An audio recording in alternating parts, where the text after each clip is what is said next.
Hi everyone, thank you for coming to my presentation. My name is Giuseppe from Pennsylvania State University, and I'm excited to be here today to present EnTrust, regulating sensor access by cooperating program via delegation graph. This work is a joint work with researchers from the Alan Turing Institute in the UK, the University of Munich in Germany, and also researchers from Symantec Research Lab. This work is also sponsored by the Army Research Lab. Let's start by talking about the cooperating program abstraction. So we are all familiar with this abstraction because we have seen in current operating system. So we have a user that is instantiating a voice command, such as take a selfie, and this voice command is processed by a voice assistant. The voice assistant is going to rely on another program, for example, the camera app in this case, and the camera app is going to perform the operation that was requested by the user. And then this program is going to request permission to access the camera in order to capture a frame for servicing the operation requested by the user. The question here is that what can go wrong? So there have been several articles in the research community as well as in different technical magazines that show that application can collude and then they can cooperate in order to leverage permission that they have in order to violate the user privacy. As well as there have been articles mentioning that voice assistant can be exploited and can open new attack vectors. So let's go into the details of this. We have seen the scenario before where the trusted assistant is going to rely on a camera app in order to perform an operation. What if the camera app is actually a Trojan horse that is leveraging the permission it has to access the GPS and the microphone in order to record the location where the selfie was taken, but also record a short audio in order to exfiltrate personal information? In the paper, we also mentioned two more attack vectors, the confused deputy, where the voice assistant in this case is untrusted and is going to trick the screenshot service in order to capture a screenshot in a specific context, such as when the user is accessing sensitive information, such as secure notes or other type of information. And then we have another attack where we have a man-in-the-middle attack that we are going to see more in details in this presentation, where we have a trusted assistant that is being used by the user to deposit a bank check. So the target here is a banking app that is supposed to take a picture of the check and then deposit the check in the bank account. Unfortunately, what happened is that the request by the trusted assistant is intercepted by the camera app. The camera app is going to take a picture of the check and then send it to a remote server that is controlled by an adversary. So let's see a demo of this attack, right? I have it right here. So what happened here, you will see that the user is going to ask to deposit a check. And then we will see the banking app taking the picture of the check. But unfortunately, I will show in the demo that also the camera app have intercepted this request and actually taken a picture of the check that is going to be sent to the adversary that is controlling a specific remote server.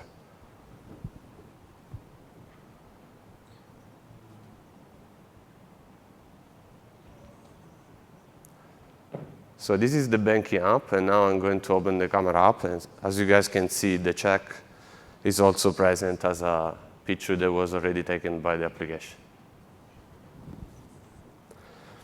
So why this is happening, right? We are all familiar with the first use authorization model that is used in current operating system. And this model allows to request access only at the first time a specific sensor is used by a program. So to solve this issue, researchers have proposed different mechanisms. One is to bind the user input event as well as a specific user interface to the request of a specific sensor. Examples are like using information such as, is the application running in the foreground, background, is the application presenting a specific UI context to the user, and so forth. Unfortunately, this allows to prevent some of the attacks, but these models are not modeling input event delegation. where a specific input is received by program I, but then is forwarded to program J, in this case the camera, that is going to perform the operation. Other researchers also proposed to restrict and regulate inter-process communication, but unfortunately what happened here is that an approach could be to reduce the caller's permission based on the caller, but this defeats the collaboration abstraction, right? If we rely on another program to perform an operation you cannot do, what's the point of restricting it? Another approach is to enforce decentralized information flow control. This is a technique that can restrict how information flow between different programs. Unfortunately, this solves an orthogonal problem of controlling how programs share data, not how programs actually access the sensor to collect that data. And then there are also machine learning approach where researchers propose to model patterns in how user makes decision. Unfortunately, our argument is that the user needs to have the right information to make that decision in order to then train the learning model. Before I go into the details of how we solve this problem, I would like to specify what are the assumptions we are making here. So we want to trust the operating system that is built securely. We also want to enforce mandatory access control so that there is no direct access to sensor for user-level programs. So user-level programs are also isolated via the sandbox mechanism. And then we use the trusted path. We have a mechanism that allows the user to send trusted input to the operating system, as well the operating system is able to visualize trusted output to the user. We will see later why we use this assumption. And then as a threat, instead, we assume that the user can install programs from unknown sources and then grant access at first use. Program can communicate through inter-process communication, can leverage this inter-process communication in order to exploit the 3 attacks vector that we have mentioned before. I want to make a point here is that the focus of this work is to regulate how program access sensors, but it's completely out of scope how programs share and collect data, because there are already other solutions for this, such as the DIFC line of work. So our insight is that we want to track how input events are delegated among operating programs.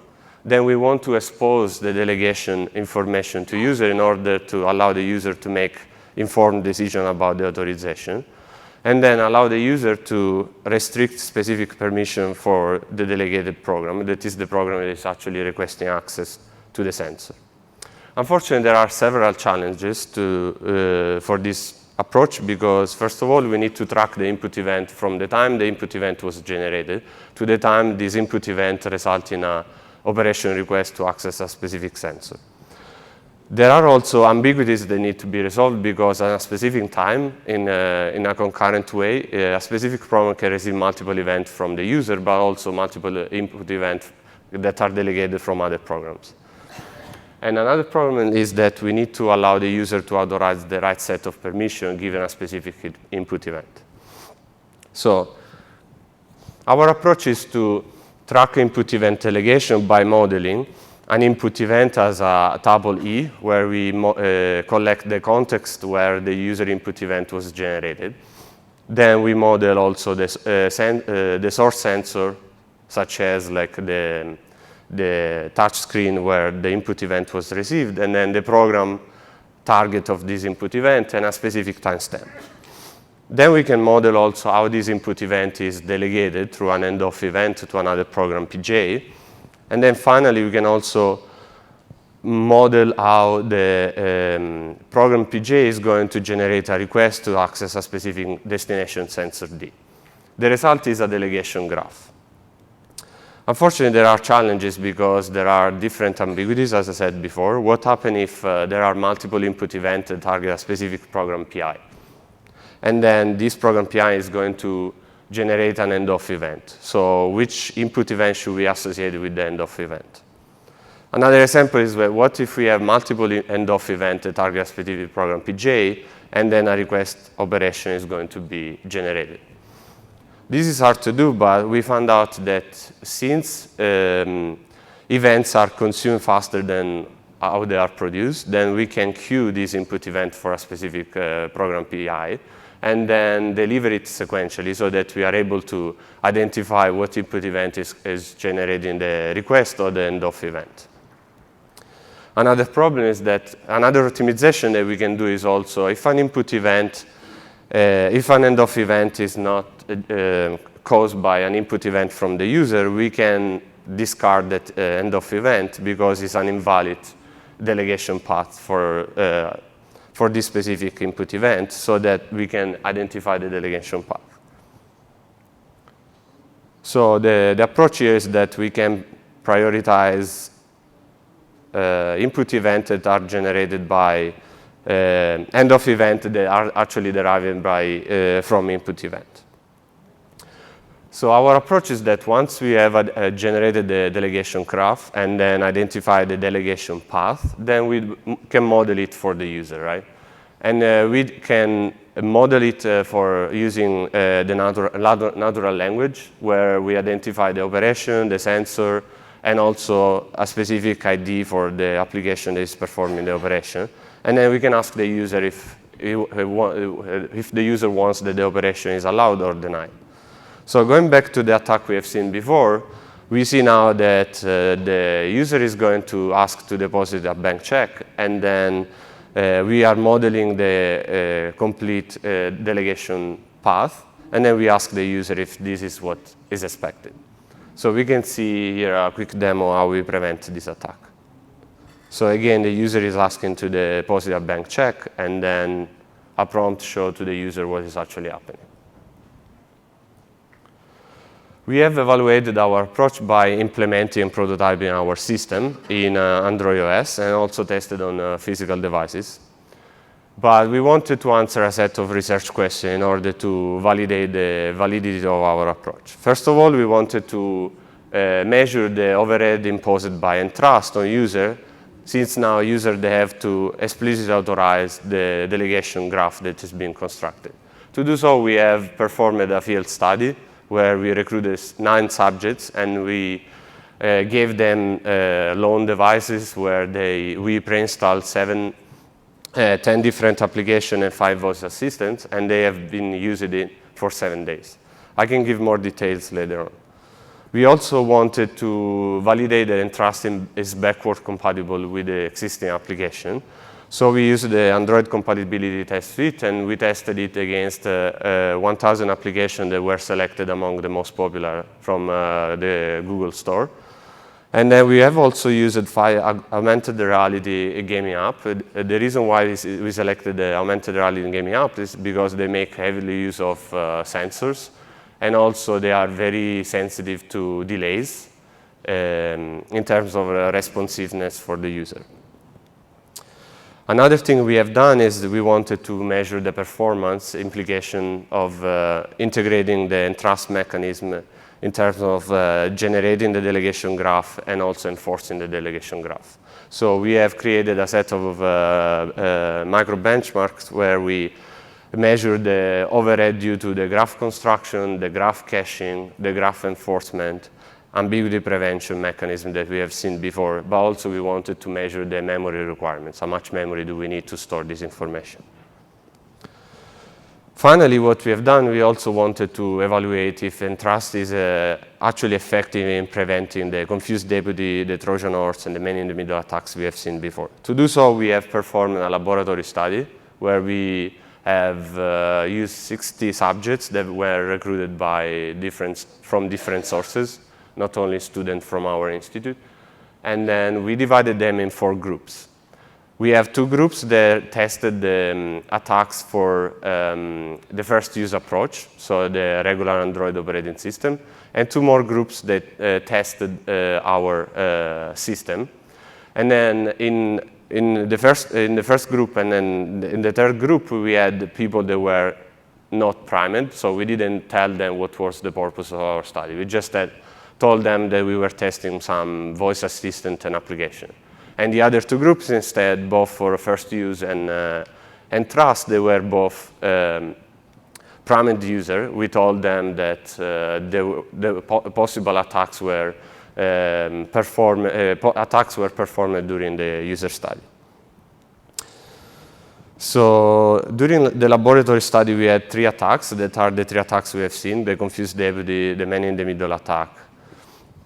And here I'm showing the scenario we have seen before of the man-in-the-middle attack. So what we have done, we asked the user to ask the Google Assistant to deposit a bank check. After logging in the mobile banking account with the provided credential, we ask them to deposit a provided check. In the man-in-the-middle attack, what happens is that the Google Assistant launches the basic camera app that is registered for an intent to deposit bank check. The basic camera runs in the background, captures a picture of the check. We have seen this in the demo via spoofing the intent, and then launches the mobile app. This is actually registered for the voice assistant deposit check, for the voice command deposit check. This is slightly different than the deposit bank check. The collected data is then sent to the remote service controlled by the adversary. So here is what the different group have seen for the first use and EnTrust. In the first use, you guys are familiar with this type of request that the Android operating system presents to the user. And then the EnTrust, instead, we have seen what type of information EnTrust is providing to the participants of the study.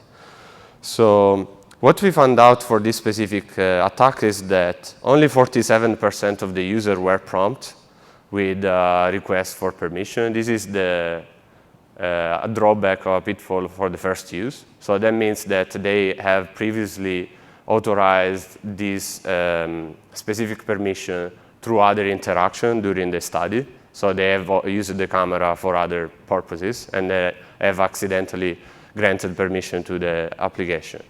Instead, as we can see, EnTrust always generate a delegation graph and identify a specific delegation path and present a specific authorization to the user. So we have 100% of users were prompt. Explicit allowed means that the user have actually seen requests for permission, and they actually explicitly allowed by mistake. And we have seen 13% and 7% in case of EnTrust. And then the attack success rate goes from 67% for first use down to 7% using EnTrust. This is for unprimed users, so users that were not aware of the purpose of our study. For primed users, instead, the numbers are relatively different, so we don't have any explicit allowed because they were prompt, the attacks were possible. But still, we have that for the first use approach, we have 53% of the subject actually were subject to the attack, compared to 0% in EnTrust. So what are the findings and take us away? So first of all, we have shown that we can reach 47 to 67% improvement compared to the first use authorization when trying to prevent the 3 attack vectors we have seen. And this is because we generate delegation paths, and then we ask the user to authorize them. Then we have, in terms of compatibility, we did not find any discernible slowdown, glitches, or crashes, or responsiveness issues. And also, we did not require any app modification in order for the application to be able to run with our system. In terms of decision overhead imposed to the user for the new authorization model, we found that we don't have more than 4 explicit authorizations for a specific program. And then this is because we use a caching mechanism where if a delegation path is identified, then we can use the pre-authorized delegation path that we have in cache, and we don't have to ask the user again. In terms of performance, we found out that if we compare our system with the Android system, what we found out is that we have only 1% performance slowdown in terms of time to perform a set of tasks that we have identified. And then we have a 5.5 kilobytes of cache required per memory per each program. So this concludes my talks, and thank you for coming, and I'm free for any questions. Thanks, speaker.